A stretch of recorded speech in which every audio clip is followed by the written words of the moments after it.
हित अनहित पशु पक्षी हु जाना। अरे अपना हित, आप तो मनुष्य हैं, हित अनहित पशु पक्षी हु जाना। जब पशु पक्षी अपने हित और अनहित को जान लेते हैं तो आप मनुष्यों को इतना नहीं जान सकते कि कौन सी चीज़ जो है हमारे को सुख दे सकती है, कौन सी चीज़ है जो हमें दुख दे सकती है। तो हम गौर से देखेंगे तो हम हमारे विचार से सावधान हो सकते हैं, छूट नहीं सकते। विचार से मुक्ति नहीं होती है। ऐसा नहीं है कि विचार तुम्हें मुक्त कर देगा, विचार तुम्हें सावधान करेगा, केवल सावधान करेगा। विचार की रिक्तता तुम्हें मुक्त करेगी। जब तक विचार है तब तक तुम्हारी सावधानी बरत सकते हो तुम। बाकी जैसे ही तुम सावधान होते हो तो तुमको उस तरफ जाने का एक ललक लगती है कि यार कुछ और है जिसे हम जानने के लिए पैदा हुए हैं, वो हमें जानना है। तो जैसे ही तुमको वो ललक पैदा होती है तो वो सावधानी तुम्हें उस जो अंदर की तरफ है ना रुझान पैदा करवा देती है। सावधान व्यक्ति उस तरफ हो जाता है कि भाई इस तरफ तो हम फंस रहे हैं, पीड़ा है, तो सावधानी हमें उस तरफ झुका देती है थोड़ी। तुम देखो बुद्ध थे, बुद्ध के जीवन में सब कुछ था, क्या नहीं था उसके पास में। एक राजा के अकेला लड़का यदि हो तो कितना लाड़ प्यार मिल सकता है, तुम ये देखो कितना प्रेम उसे मिल सकता है। तो सुद्धोधन ने अपने बच्चे को कितने लाड़ प्यार से पाला होगा, कोई भी अभाव उसको खटकने नहीं दिया, कोई भी अभाव। बस वो नज़र भी ऊपर करता ना तो उसकी इच्छा अनुसार सारी चीज़ें उपलब्ध हो जाती थी, कोई चीज़ की कमी नहीं। लेकिन वो देखता था कि सारी चीज़ें उपलब्ध है लेकिन ऊब क्यों है, ऊब भी पीड़ा है। ये ऊब क्यों लग जाती है मुझे, कुछ और जो है देखना चाहता था बुद्ध, कुछ और है ऐसा, क्योंकि इसमें ऊब लगती है। तो उसने एक बार ये इच्छा जाहिर की कि हम महलों से बाहर निकल के कहीं अन्यत्र घूमने निकल जाए, भ्रमण पे जाए। और बाहर जा गए तो बाहर जाके जब उसने देखा कि लोग अनेक तरह की अनेकों तरह की पीड़ाओं से जूझ रहे हैं, कोई बीमारी से जूझ रहा है, कोई बुढ़ापे से जूझ रहा है, अलग अलग तरह की पीड़ाओं में लोगों को जब देखा तो दिमाग में आया कि मैं महलों में हूँ तो भी मुझे ऊब की पीड़ा लगती है, और महलों से बाहर लोगों को देखता हूँ तो ये भी पीड़ित हैं। ये पीड़ा क्यों है, ये दुख क्यों है, क्यों है ये दुख? जब मनुष्य जीवन अमोल है, मनुष्य जीवन में सब कुछ होना चाहिए, तो फिर ये पीड़ा क्यों है? परमात्मा का ख्याल नहीं आया उसे, ऐसा नहीं सोचा उसने कि परमात्मा नहीं, परमात्मा का ख्याल तो उसे बिल्कुल नहीं आया कि ये पीड़ा क्यों है, दुख क्यों है, संकट क्यों है, ये कैसे हटाए जा सकते हैं। अब देखिए बात, बाहर उसने जो देखा उसी से उसको नसीहत मिली। बाहर उसने जो देखा तो उसने देखा कि यार ये बाहर जो है इससे पीड़ा, इसमें पीड़ा क्यों है, क्यों है? अब वो अंदर को भी नहीं जानता था कि अंदर क्या है, परमात्मा क्या है, सुख कुछ पता नहीं। बस ये था कि यार जब जीवन है तो सुख क्यों नहीं है, क्यों पल पल में पीड़ा है, क्यों है पल पल में पीड़ा। बस यही भाव बन गया और सावधानी हो गई उसके जीवन में। एक इस तरह की अलर्टनेस पैदा हुई कि महल भी तुच्छ नजर आने लगे कि ये महल, ये सुविधाएं जब पीड़ा ही देती हैं तो इन पीड़ाओं को पकड़ना क्या है। ये महल, ये दास दासियां, ये नौकर चाकर, ये सुविधाएं जब पीड़ा ही देती हैं, ऊब ही देती हैं, तो क्या पकड़ना है इन्हें। अब देखिए, देखने देखने की बात होती है। कोई आदमी कुछ देख लेता है, कोई आदमी कुछ देख लेता है। आँखें तो वही हैं, लेकिन देखने का नज़रिया अलग है।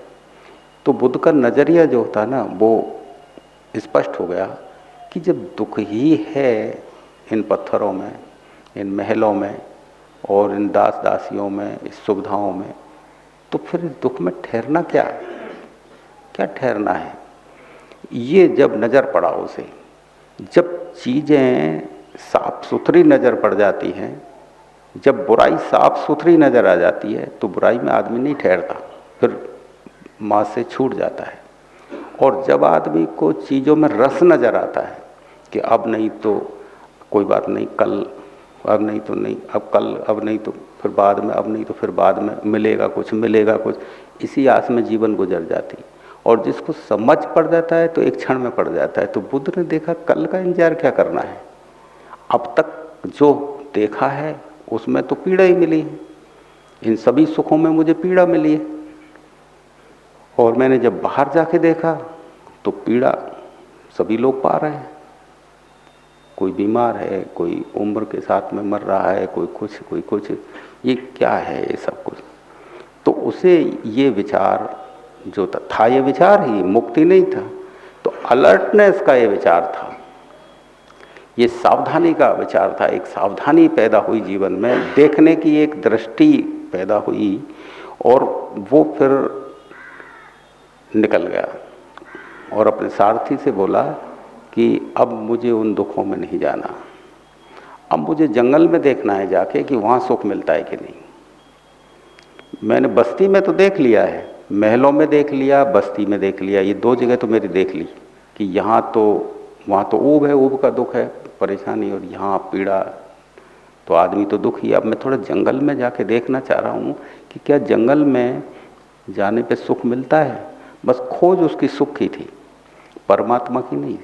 जिसे जानता था उसे ही स्वीकार किया उसने, जिसे देखा नहीं उसे स्वीकार नहीं किया। वही मैं तुमसे कह रहा हूँ, परमात्मा को इतनी जल्दी मत मान लेना, तुम ऐसे धोखे में मत आ जाना। लिखा होगा शास्त्रों में, लिखा होगा वेदों में, पुराणों में, कहते होंगे भगवान है, तुमको पता नहीं है। तुम तो भागो, देखो कि सुख कहाँ है, कैसे, कौन है ऐसा संचालन करने वाला। तो जब मिल जाए तो उसको देख लेना कैसा है। यदि तुमने पहले से मान लिया कि वो है तो तुम खोज नहीं कर पाओगे, बस मान के बैठ जाओगे, पूजने लग जाओगे, पूजा पे रुक जाओगे। तो इसलिए मैं तुमको आगे बढ़ाने की बात करता हूँ कि अटको नहीं, पहले से ऐसा मत मानो कि वो है। तुम ये मानो कि वो क्या है, कैसे चल रहा है, कैसे सूर्य चमक रहा है, कैसे चांद चमक रहा है, कैसे ये सांसें चल रही हैं, कौन है इनका चलाने वाला, कैसे सुख आएगा, ये दुखी दुख क्यों हैं। बस आगे बढ़ने का मार्ग प्रशस्त होगा इस सोच से, चलो तुम आगे। तो बुद्ध ने जब देखा कि मैं बस्ती में देख लिया और महलों में कुछ नहीं है, तो मैं जंगल में देखूं, तो सारथी से बोले कि सारथी तू जा घर, अब मुझे वहाँ नहीं जाना। सारथी बोला ये क्या करते हैं महाराज, आप अकेले पुत्र हैं, आपकी तो इस राज्य को बड़ी ज़रूरत है, आप के ऊपर सारी प्रजा की नज़रें टिकी हैं, और आप ये क्या निर्णय लेते हैं जंगल में जाने का, ये तो साधु महात्माओं का काम है। कि नहीं नहीं, वो बात तो सही है, प्रजा की नज़र टिकी है, परिवार की नज़र टिकी है, वो टिकी रहने दो, लेकिन मैं उस चीज़ को खोजने जा रहा हूँ जिस चीज़ का अभाव है हमारे प्रजा में, हमारे परिवार में, सुख का अभाव है। और मैं उस सुख को जानने के लिए जा रहा हूँ कि क्या जंगल में मिलेगा वो सुख। मैं सुख जान लूँगा तो औरों को भी बता दूँगा कि सुख कैसे मिलता है। इनको जो दुखी देखता हूँ, तो इनके दुख को देख करके मैं सोचता हूँ कि मैंने यदि सुख खोज लिया, देख लिया, तो इनको भी बताऊँगा आके कि भाई ये सुख ले लें। तो वो जंगल में गए, जगह जगह ऋषि मुनि मिलते हैं, उनके पास गए, उनसे पूछा जितना वो जानते थे, क्योंकि ये शास्त्रों को जानने वाले लोग मिले उन्हें, तो उनसे जानकारी की, तब भी केवल विचारों से ही भरे वो, तो अलग अलग तरह के जैसे जानकार मिले उनको उन्होंने गुरु बना लिया।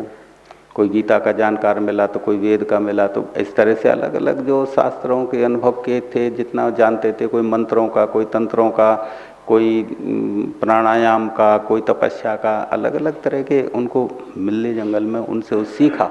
लेकिन वो विचार तक ही रहे, विचार मुक्त नहीं हो पाए बुद्ध। लेकिन उनके तो पक्के बैठा था कि सुख है तो फिर कहाँ है, सुख है तो मुझे क्यों नहीं, फिर मुझे हर पल दुख क्यों काटता है, क्यों है पीड़ा, बस यही चीज़ चलती रही। और वो लगातार 6 वर्षों तक और जंगल में भटकते रहे। फिर देखा, बैठे ही रहे कि कहीं से कुछ नहीं है। ऋषि मुनियों को देखा, उसको देखा, कहीं कुछ नहीं है। तो निराश हो गए, सभी दरवाजे बंद हो गए। महलों के दरवाजे उसने बंद कर लिए, प्रजा के बंद हो गए वहाँ से। अब जंगल में भी जिनको देखा उनको भी उन्होंने ऐसे ही पाया। तो चारों तरफ जब आदमी हताश हो जाता है कि अब कहीं नहीं है, अब मैं क्या करूं, वो ही एक घड़ी होती है परमात्मा के द्वार को खोलने वाली।